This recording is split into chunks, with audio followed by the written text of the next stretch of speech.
بکھری ہوئی موجیں، سمندر کی طغیانی، آگے سمندر پیچھے فرعون. لہذا موسیٰ علیہ السلام کی قوم پکار اٹھی، انا لمدرکون، مارے گئے. کلا نہیں، ان معی ربی سیہدین، میرا رب میرے ساتھ ہے، راستہ دے گا. لاٹھی اٹھوائے گا، مار کا کہاں کا سمندر پہ. گویا اللہ تعالیٰ یہ لاٹھی عقل والوں کے سر پہ مروا رہے ہیں. اور موسیٰ علیہ السلام کہتے یا اللہ سمندر پہ مارنے کا کیا فائدہ؟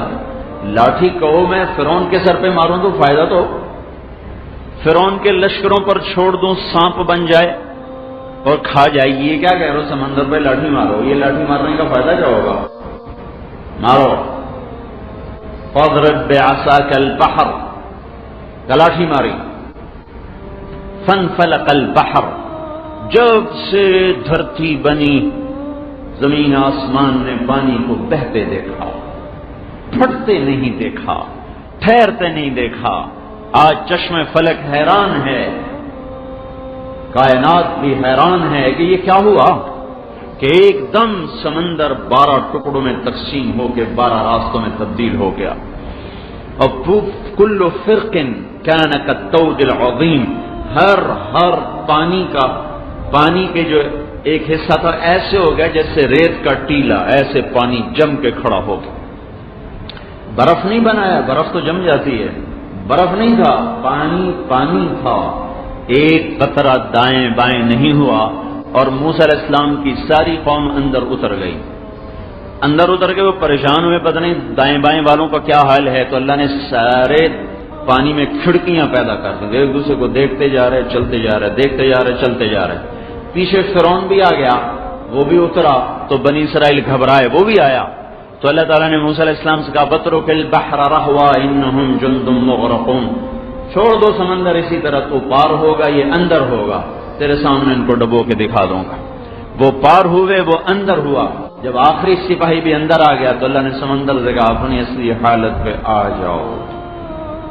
وہ پھر مل گیا. اللہ تعالیٰ نے سارے لشکر کو بحیرہ قلزم کی مچھلیوں کی خوراک بنا دیا.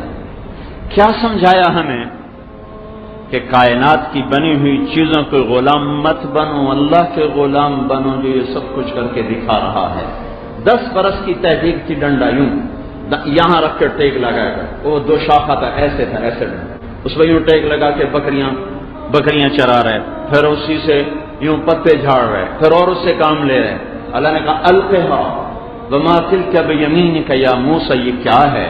کہی عصایا، ڈنڈا ہے، اتوکا علیہا، ٹیک لگاتا ہوں، احش بعلی غنمی، پتے جھاڑتا ہوں، ولی فیہا معارب اخرى، اور بڑے کام لیتا ہوں.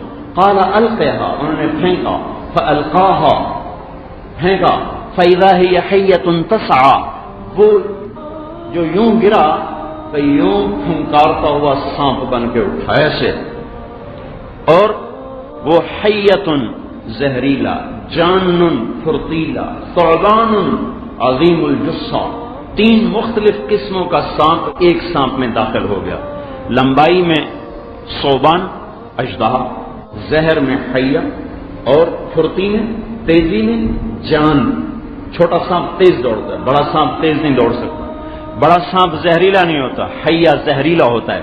تو زہر میں حیہ، پھرتی میں جان، بلندی لمبائی چوڑائی میں ثعبان.